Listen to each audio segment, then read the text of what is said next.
Queridos, nós vamos meditar na palavra do Senhor, uma palavra desafiadora, forte, que Deus me deu para comunicar à igreja nessa noite. Vamos começar em Lucas, capítulo 5, o Evangelho de Lucas, capítulo 5.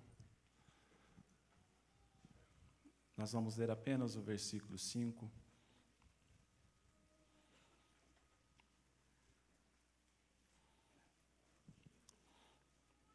Evangelho de Lucas, capítulo 5, o versículo 5 diz assim: Respondeu-lhe Simão: Mestre, havendo trabalhado toda a noite, nada apanhamos, mas sob a tua palavra lançarei as redes. Mas sob a tua palavra lançarei as redes. Glória a Deus pela sua palavra. Vamos orar mais uma vez, queridos. Deus, que bom, que privilégio, que grande bênção que nós temos de estar na tua casa, na presença do Senhor, onde somos acolhidos, onde somos ministrados, onde somos abençoados, onde somos desafiados pela palavra do Senhor.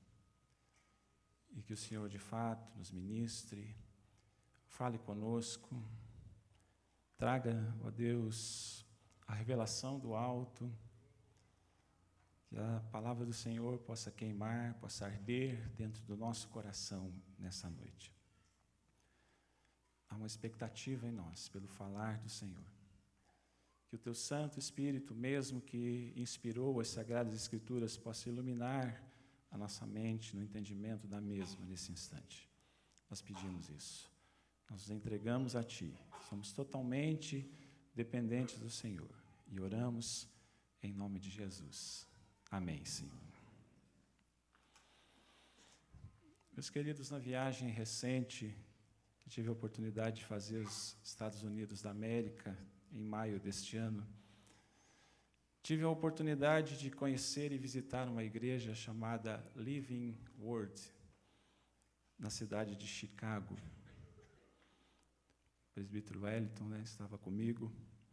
Ficamos bastante impressionados com aquela igreja, que começou não muito tempo atrás, numa garagem naquela cidade, e que atualmente já conta com 20 mil membros, múltiplos ministérios e uma estrutura gigantesca. A pessoa que nos acompanhava nos explicou que se você caminhar de uma a outra extremidade da construção, você tem 800 metros de caminhada. Você imagina o que é isso dentro de uma construção de igreja. Quando fiquei frente a frente com o pastor David Winston, que é filho do pastor principal, o pastor sênior, fundador da igreja, e lidera o ministério jovem daquela igreja, fui logo perguntando. Tinha apenas 10 minutos para estar com ele. E a primeira pergunta que eu fiz foi: como essa igreja cresceu assim, desse jeito? Como essa igreja cresceu assim, desse jeito? E eu vou citar literalmente as palavras que ele usou em resposta e que eu fui rapidamente anotando ali no meu caderno. Ele disse assim: a igreja cresceu crendo na palavra de Deus. A igreja cresceu pondo a palavra para funcionar. A igreja cresceu sob o fundamento da palavra. A igreja cresceu colocando a palavra em prática em todas as circunstâncias. Glória a Deus por essa resposta. A igreja cresceu crendo na palavra de Deus. Uma resposta que, em princípio, poderia ser considerada decepcionante para mim.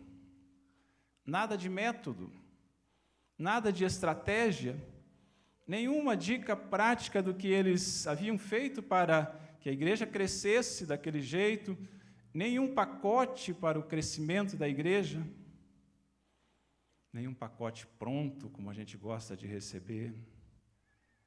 Mas nenhuma resposta poderia ter sido tão poderosa quanto esta.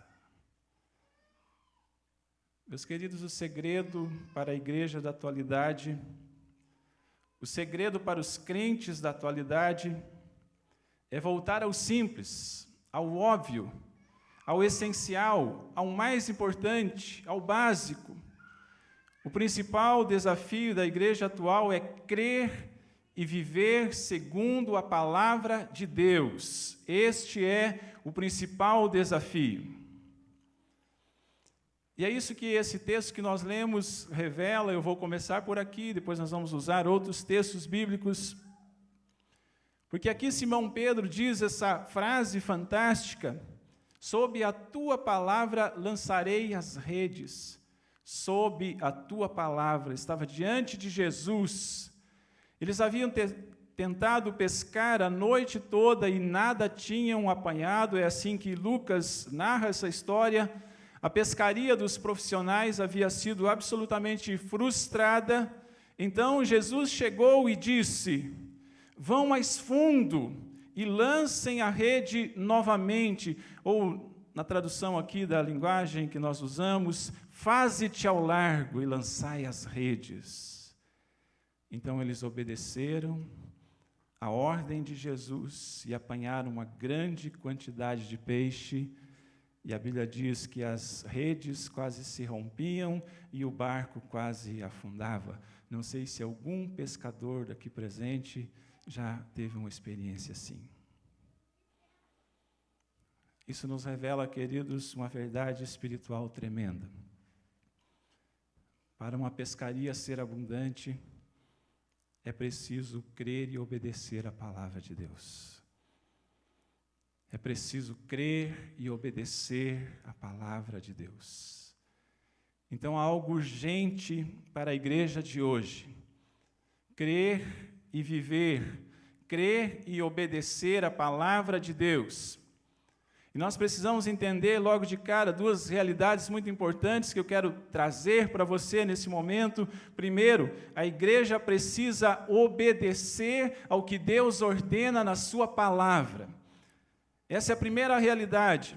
Você já vai entender comparando com a segunda, mas a primeira é essa: a igreja precisa obedecer ao que Deus ordena em sua palavra. E segundo, a igreja precisa crer no que Deus disse que faria na sua palavra. Sim, de um lado a igreja precisa obedecer ao que Deus falou para ela fazer, e de outro lado a igreja precisa crer no que Deus disse que faria.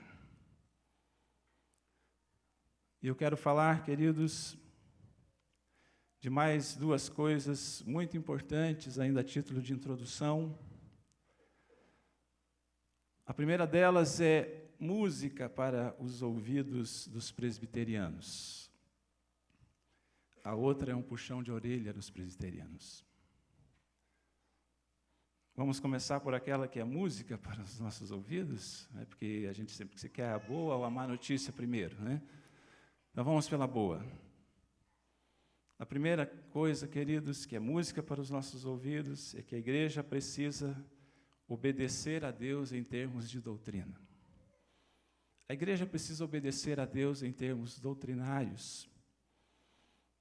E aí, a igreja presbiteriana tem um sistema de doutrina histórico que remonta lá da Reforma Protestante, que ano que vem vai completar 500 anos. Um sistema de doutrina histórico sólido e consistente. É ou não é? Amém? E nós precisamos continuar crendo e pautando as nossas vidas nessas verdades fundamentais da nossa doutrina. Eu vou sintetizar, dizer algumas apenas dessas doutrinas fundamentais e principais que nós cremos. Nós que somos uma igreja reformada, uma igreja presbiteriana. Por exemplo, vou citar apenas algumas, as principais. Nós cremos num Deus único e verdadeiro. Amém? Não há outro Deus. Nós cremos num Deus único e verdadeiro. Nós cremos que a Bíblia é a palavra de Deus. Amém? cremos que a Bíblia é a palavra de Deus, queridos. Nós cremos que Deus é soberano sobre tudo e sobre todos. Nós cremos que Deus é soberano sobre todas as coisas. Nós cremos, queridos, na exclusividade de Jesus para a salvação. Nós cremos que não há salvação em nenhum outro nome a não ser em Jesus Cristo. Nós cremos e afirmamos isso. Nós cremos, queridos, que Jesus é o Senhor da igreja. Nós cremos nisso. E glória a Deus por essa herança reformada, glória a Deus por essa herança teológica e doutrinária extraordinária que nós temos. Gostou disso? Parabéns. Glória a Deus que a Igreja Presbiteriana continua sendo dirigida por essas doutrinas essenciais, basilares e verdadeiras. Mas agora o puxão de orelha. A igreja, se de um lado ela precisa obedecer às doutrinas, de outro lado ela precisa confiar em Deus em termos práticos. E é aí que nós falhamos. Se por um lado nós temos um sistema doutrinário fantástico, por outro lado, muitas vezes temos uma prática vivencial e eclesiológica minúscula, para não dizer medíocre. Somos gigantes teológicos e anões práticos. Vou repetir essa frase: somos gigantes teológicos, mas anões práticos. Quer ver como isso se desenvolve na prática? Vou dar 3 exemplos aqui. Nós cremos na soberania de Deus, como eu acabei de dizer, essa é uma doutrina que nós temos e reafirmamos. Nós cremos que Deus é soberano, mas diante dos desafios práticos da vida e da igreja, não temos coragem de crer que o Deus soberano vai suprir as nossas necessidades. Então existe a teologia, a doutrina, nós cremos e reafirmamos, mas na hora de colocá-la em prática, nós somos anões, como eu estou dizendo. Nós cremos que é Deus quem salva, mas na prática, queridos, não cremos que Deus vai acrescentar pessoas à nossa igreja. Não cremos que a igreja vai crescer. Mas ora, se eu creio que é Deus quem salva, não há uma discrepância nisso. Eu creio que é Deus que salva, mas eu não creio que a igreja cresce. Nós cremos, queridos, que a Bíblia é a palavra de Deus, mas simplesmente não nos movemos como ela nos orienta. Simplesmente não obedecemos o que Deus nos fala em sua palavra. Quando eu disse, você crê que a Bíblia é a palavra de Deus, você disse um amém, não disse? Mas quando a Bíblia diz assim, perdoa o seu irmão até 70 vezes 7 no dia, você obedece? Quando a Bíblia diz assim, fazei tudo sem murmurações e nem contendas, você obedece? Quando a Bíblia diz assim, trazei todos os dízimos à casa do tesouro, eu pergunto, você obedece? Nós temos um sistema doutrinário maravilhoso. O problema é que quando chega na prática, nós não somos capazes. Eu fico com os 100%, porque eu não creio que o Deus da providência vai suprir os 10% que eu vou dar para Ele. Então, na teoria eu creio, Deus é soberano, Deus vai me sustentar. Mas na prática eu falho, porque eu não estou confiando suficientemente nesse Deus. O fato é, queridos, que nós temos que ajustar, alinhar a nossa vida com a palavra de Deus. A igreja do Senhor Jesus Cristo na face da terra precisa crer e viver segundo a palavra de Deus. Esse é o tema da mensagem dessa noite que eu anunciei lá na internet, talvez você tenha visto. A PIPPG, a nossa igreja, precisa crer e viver segundo a palavra de Deus. E pensando nessa questão, Deus me deu 3 coisas, e é sobre isso que eu vou falar nessa noite, sobre 3 expressões bíblicas que nós precisamos tomar para nós e viver na nossa vida. E a primeira delas, querido, tem a ver com o crescimento da igreja, e é a seguinte expressão que Jesus disse a Pedro: sobre esta pedra, o que ele disse?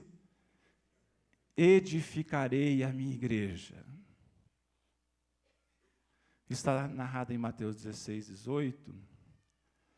Eu vou ler o versículo, diz assim: também eu te digo que tu és Pedro, e sobre esta pedra edificarei a minha igreja, e as portas do inferno não prevalecerão contra ela.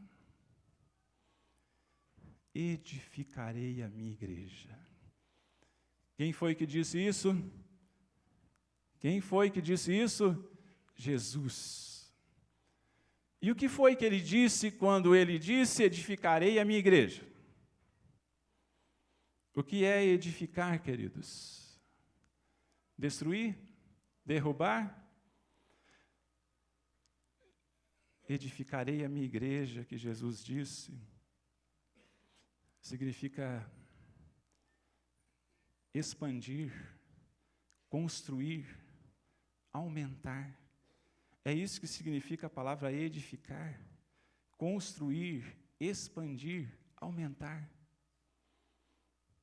Esse é o propósito de Deus para a sua igreja. Ele disse: edificarei a minha igreja. Por isso que eu disse lá no começo que um dos desafios da igreja é crer que Deus fará o que Ele disse que faria. E o que Jesus disse que iria fazer aqui? Edificarei a minha igreja.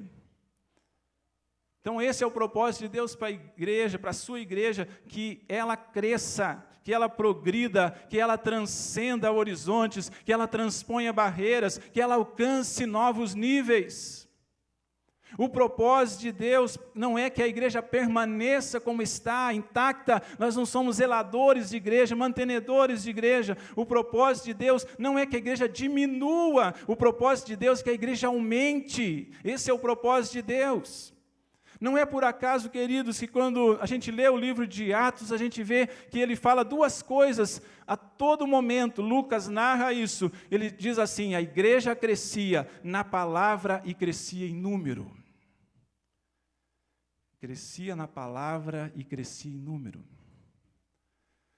Ora, crescer na palavra, irmãos e irmãs, tem a ver com qualidade, espiritualidade, vida espiritual, consagração, testemunho, comportamento ético, obediência à palavra de Deus. É isso que significa crescer na palavra, e essa é uma dimensão essencial do crescimento da igreja, mas a Bíblia fala também sobre crescer em número, que tem a ver com alcançar pessoas, aumentar o contingente dos santos, salvar mais pecadores, povoar o céu, tirar gente do inferno.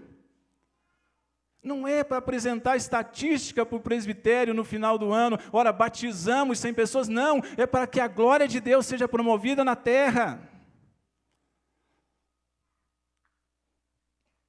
Os números são importantes na Bíblia. Tem até um livro, o 4º livro da Bíblia, que nós chamamos do quê? Números. Números. E Lucas, escritor de Atos dos Apóstolos, atualiza todo o tempo os números, dizendo à igreja: nesse dia se converteram quase 3.000 pessoas, nesse dia subiu para 5.000, depois ele perdeu as contas e começou a dizer só que a igreja crescia. A igreja crescia.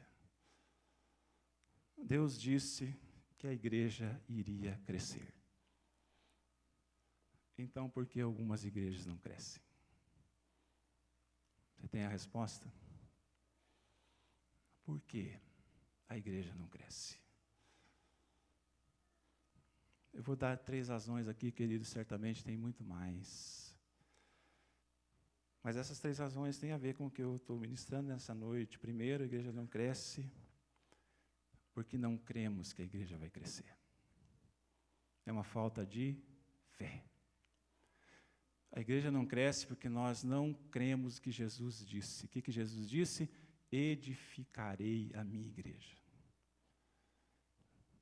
Então, se nós que estamos aí assentados nesses bancos, e nós que nos assentamos aqui, não cremos que a igreja vai crescer, está aí a primeira razão de por que ela não cresce.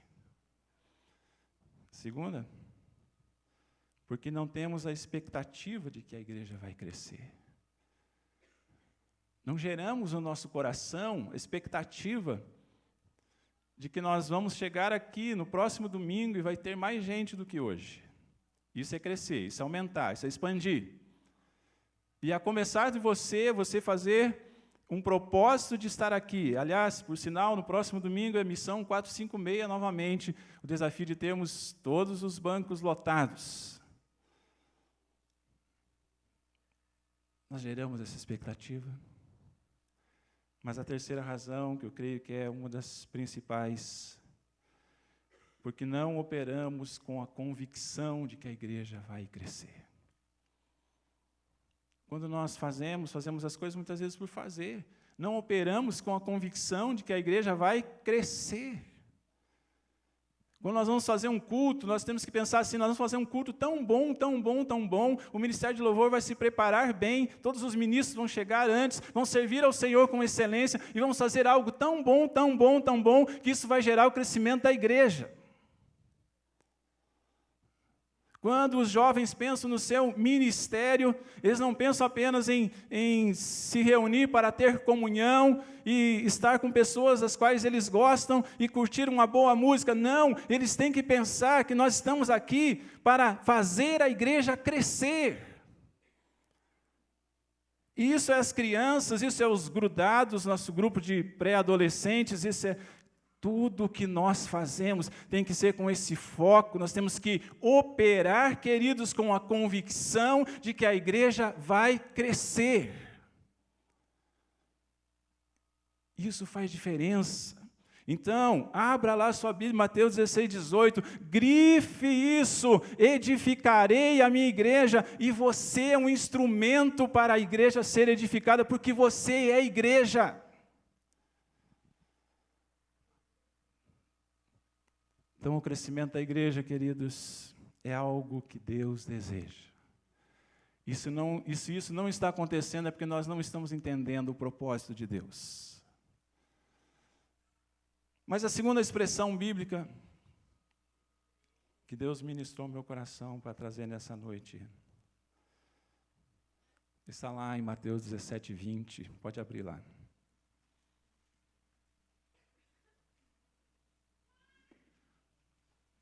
Também um texto bem conhecido, Mateus capítulo 17, 20. Diz assim, e ele lhes respondeu, por causa da pequenez da vossa fé, pois em verdade vos digo que se tiverdes fé como um grão de mostarda, direis a este monte, passa daqui para acolá, e ele passará. Leia comigo essa expressão, nada vos será impossível. Mais uma vez, nada vos será impossível. Então, a primeira expressão é, edificarei a minha igreja. A segunda expressão é, se tiverdes fé, eu vou colocar aí 3 pontinhos, nada vos será impossível. Mateus 17, 20. O milagre, ou os milagres da fé estão à disposição da igreja. Amém? É isso que a Bíblia está dizendo ou não é? Os milagres estão à disposição da igreja. Mas o tema dessa mensagem é o desafio de crer e viver segundo a palavra de Deus. E aí eu quero chamar você comigo para alguns momentos bíblicos para ilustrar bem essa ideia, para você entender que muitas pessoas receberam o milagre de Jesus, mas eles precisaram operar em fé. Muitas pessoas receberam o milagre de Jesus, mas eles tiveram que operar em fé, queridos.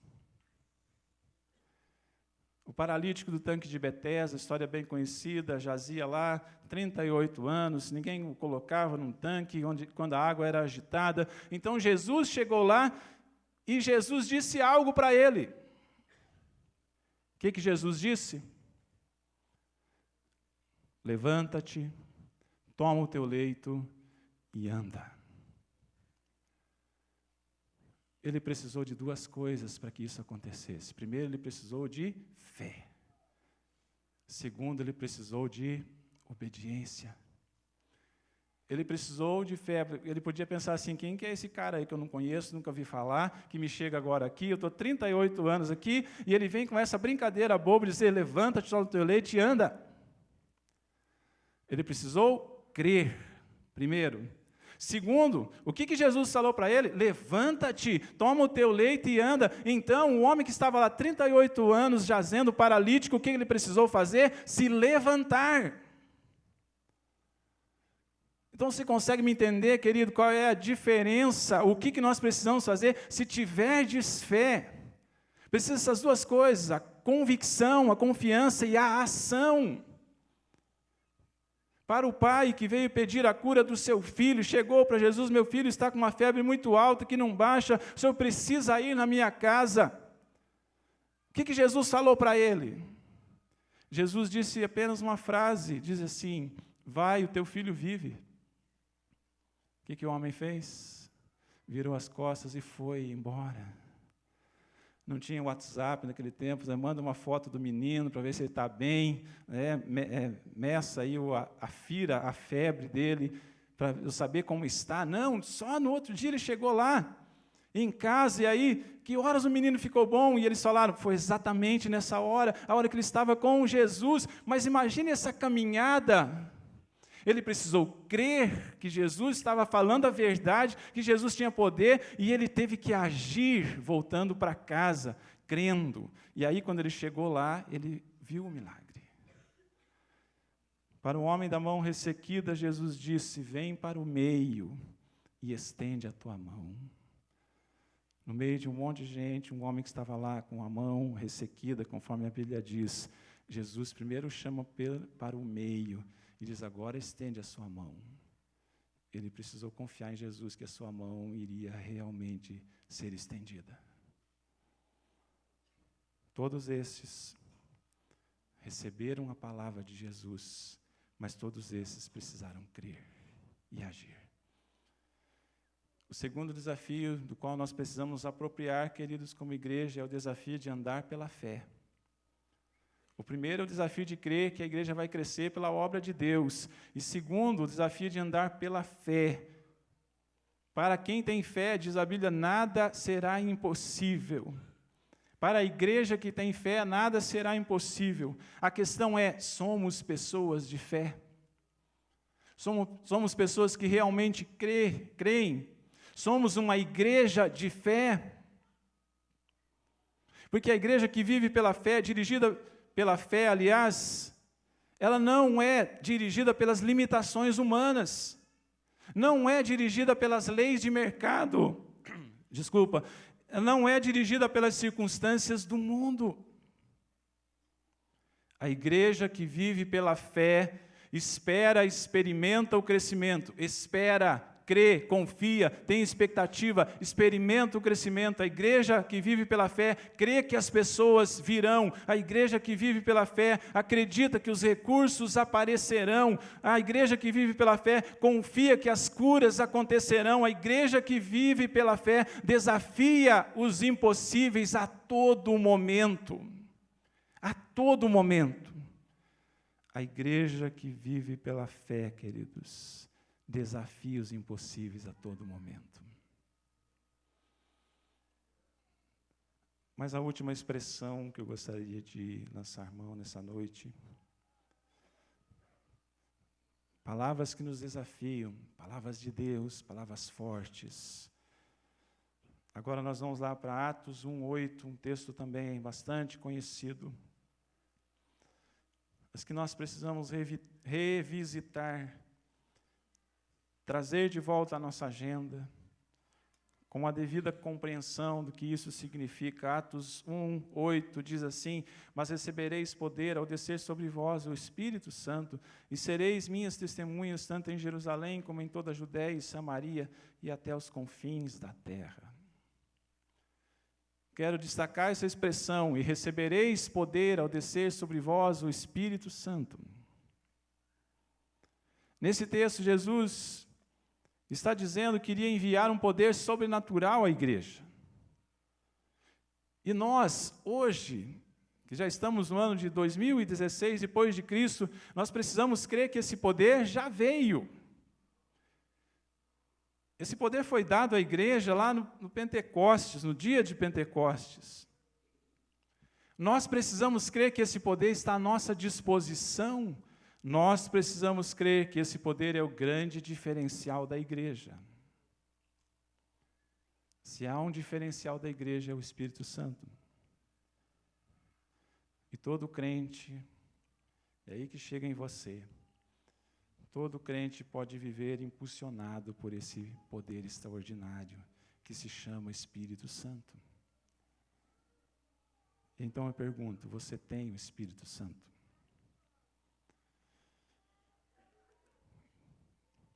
Você tem o Espírito Santo? Eu digo uma coisa muito simples, e isso é muito simples, e faz parte também do nosso corpo doutrinário. Se você reconheceu Jesus como o Senhor e Salvador da sua vida, no nosso linguajar popular que a gente usa, se você aceitou Jesus como seu Senhor e Salvador, você tem o Espírito Santo. Amém? É simples. Com a aceitação de Jesus em todo o pacote, queridos. Você não precisa esperar fazer um monte de coisa depois, não, isso vem junto. E a Bíblia diz que você é selado com o Espírito Santo. Então, vamos recordar, para ficar bem claro, se você um dia reconheceu Jesus como Senhor e Salvador da sua vida, você tem o Espírito Santo habitando dentro de você. Glória a Deus por isso. Há um poder extraordinário na sua vida. Mas aí vem a pergunta, então qual o problema? Porque nós parecemos mais pessoas anêmicas, sem força. Não temos poder de impactar o mundo, de transformar a sociedade, de evangelizar pessoas, de ter uma vida extraordinária. Qual o problema? Então, por que a igreja e os crentes não têm, parece não ter esse poder? Eu vou dar algumas razões, queridos, talvez se identifique com algumas, porque não há uma rendição completa ao Espírito Santo. Porque há um desalinhamento entre nós e a vontade do Espírito Santo de Deus que está em nós. Porque há um envolvimento muito grande com o mundo, com o sistema mundano. Quando as pessoas não conseguem dizer não para as coisas do mundo,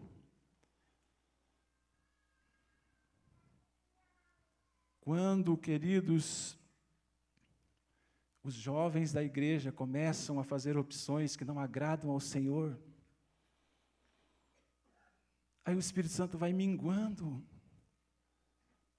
porque os crentes não estão em sintonia com o Espírito Santo, porque os líderes da igreja não estão em sintonia com o Espírito Santo, porque os ministros do culto não estão em sintonia com o Espírito Santo, porque as famílias, e aí, queridos, isso se acirra muito, as famílias não estão em sintonia com o Espírito Santo. Não há o Espírito Santo regendo a casa, regendo o lar, regendo as decisões, regendo a conduta, regendo as prioridades. E aí, nós abafamos esse poder extraordinário que está à nossa disposição. Por quê? Porque nós fazemos opção pelo mundo, porque nós nos desalinhamos com a vontade de Deus. Eu vou citar uma frase que nessa semana o nosso irmão Sandro colocou lá no Facebook. que eu já disse num dos sermões anteriores, mas na realidade essa frase não é minha, essa frase é do reverendo Hernandes Dias Lopes.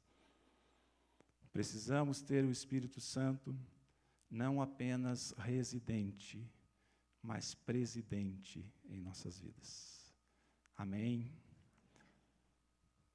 Então, se o Espírito Santo é não apenas residente, mas presidente na sua vida, a coisa tem que mudar a partir de agora. A coisa tem que mudar a partir de hoje. Viver segundo a palavra é crer e agir de acordo com essas verdades bíblicas que nós ministramos nessa noite. Eu vou repetir, frisando as 3 lições principais que eu trouxe nessa noite. A igreja vai crescer se houver aqui nesse lugar, gente crendo e agindo de acordo com a verdade bíblica de que a igreja vai crescer. A igreja vai crescer se houver aqui, nesse lugar, gente crendo e agindo de acordo com a verdade bíblica de que a igreja vai crescer.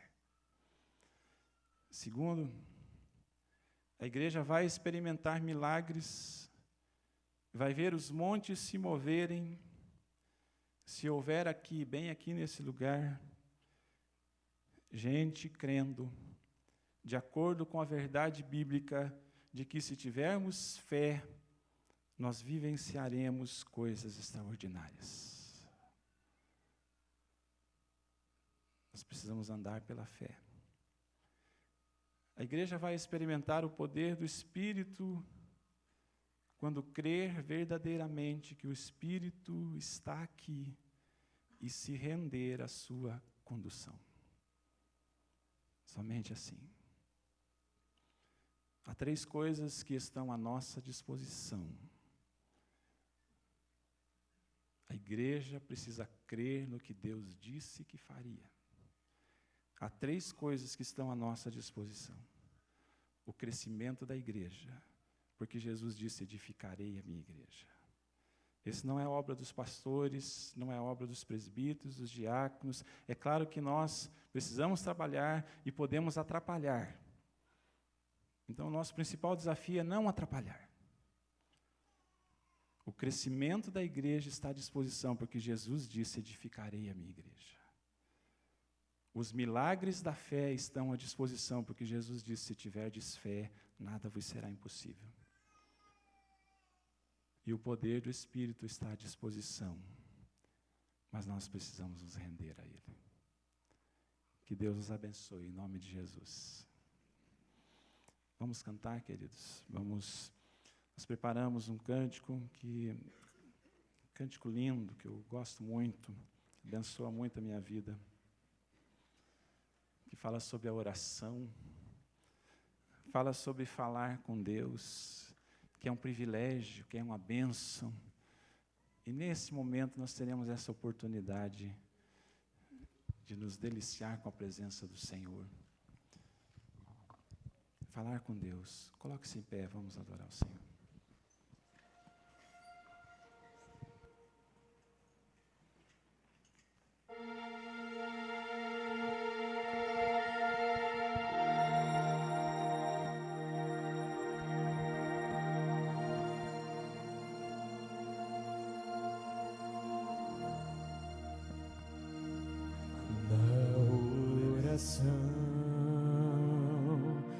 Encontro calma na oração, encontro paz, orar a Deus faz bem à alma, falar com Deus me satisfaz.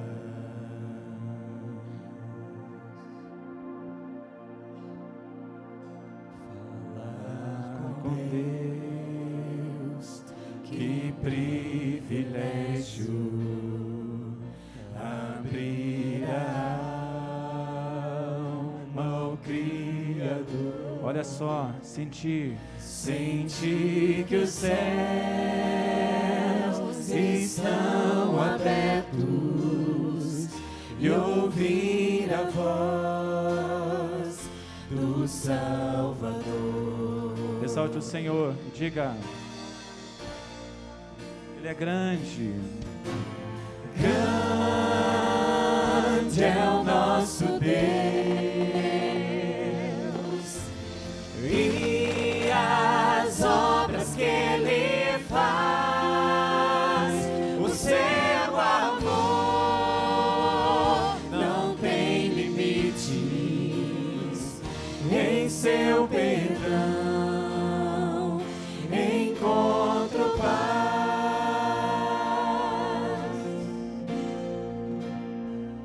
Falar com Deus é o que preciso, pois Ele é fonte de poder.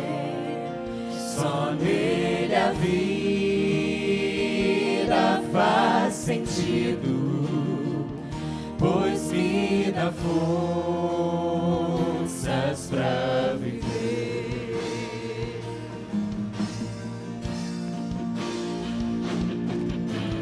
Grande é o nosso Deus, e as obras que Ele faz, o seu amor não tem limites, em seu perdão encontro paz.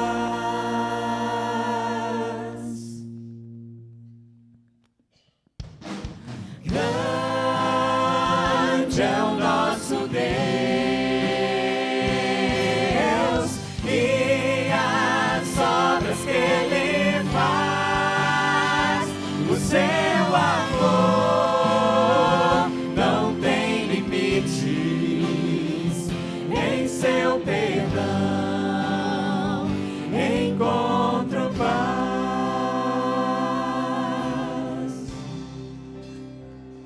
Na oração encontro calma, na oração encontro paz. Orar a Deus faz bem à alma, falar com Deus me satisfaz. Orar a Deus faz bem à alma, falar com Deus me satisfaz. Falar com Deus me satisfaz.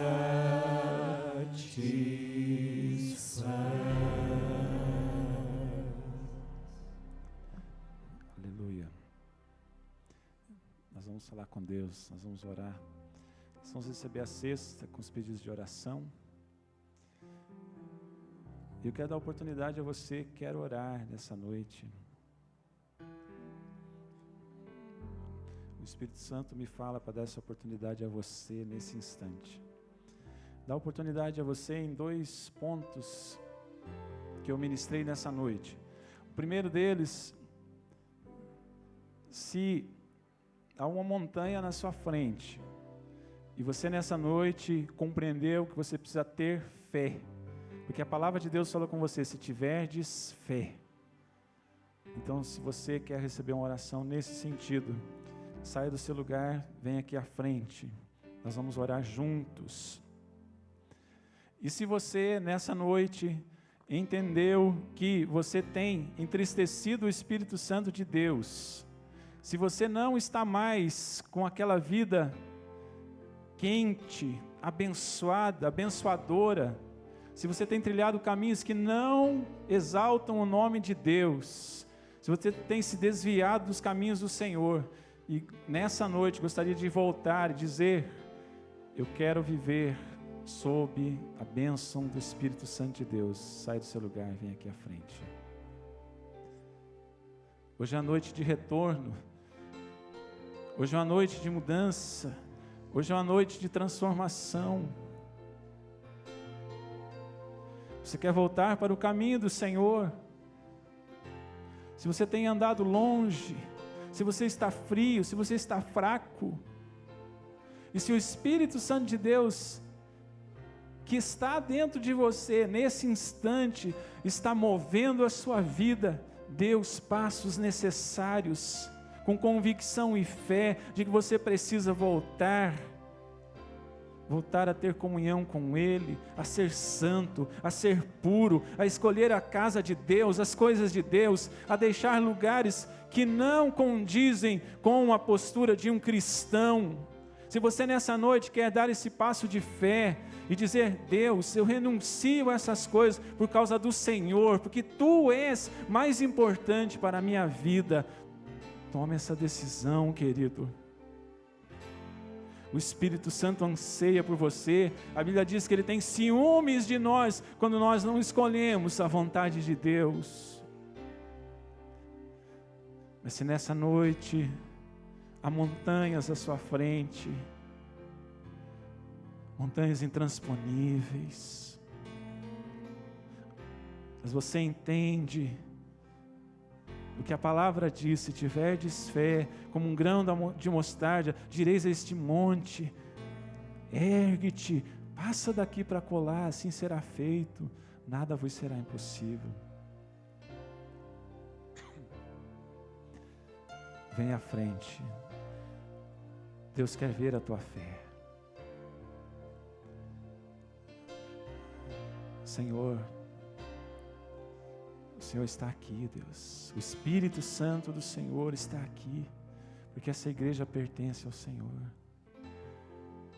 Oh, Pai, Deus misericordioso, Deus gracioso, Deus soberano, Deus abençoador, o Deus que enxuga lágrimas, o Deus que devolve o sorriso, o Deus que nos tira da solidão, o Deus que nos salva, o Deus que nos redime, o Deus que transforma situações. Nessa noite nós queremos dizer, Pai, que nós cremos no que está escrito em Mateus capítulo 17, 20. Se tiverdes fé como um grão de mostarda, nada vos será impossível. E que o Senhor passe nesse lugar. O Senhor conhece, o Senhor sabe os corações, o Senhor sabe, ó Deus, aqueles que estão diante de grandes lutas e grandes dificuldades, que o Senhor os assista e ministre especificamente a eles. E o Senhor sabe aqueles que nessa noite estão vindo aqui para ter um concerto com o Senhor, um momento de reconciliação com o Senhor, que nesse instante o Senhor os visite, os tome, os abrace e receba-os na tua presença. Louvado seja o teu nome. Nós colocamos os pedidos de oração no teu altar, nas tuas mãos, e clamamos pela misericórdia do Senhor. Tem compaixão. Ó Deus, nós oramos de uma maneira específica pela nossa irmã Peggy, uma grande perda. O seu esposo partiu, ó Pai, nessa semana, e nós a entregamos nas tuas mãos e pedimos que o Senhor ministre graça, graça, graça, infinita, infindável graça, sublime graça sobre a sua vida, Pai. Nós te pedimos isso. Acolhe a igreja, possamos experimentar o crescimento extraordinário, porque esse é plano do Senhor, é vontade do Senhor, Pai. Nos abençoa, desce sobre nós, sobre este lugar, sobre as nossas vidas, em nome e por amor e no poder de Jesus Cristo. Neste nome há poder, no nome de Jesus Cristo, a quem nós professamos e no nome de quem oramos. Amém, Senhor.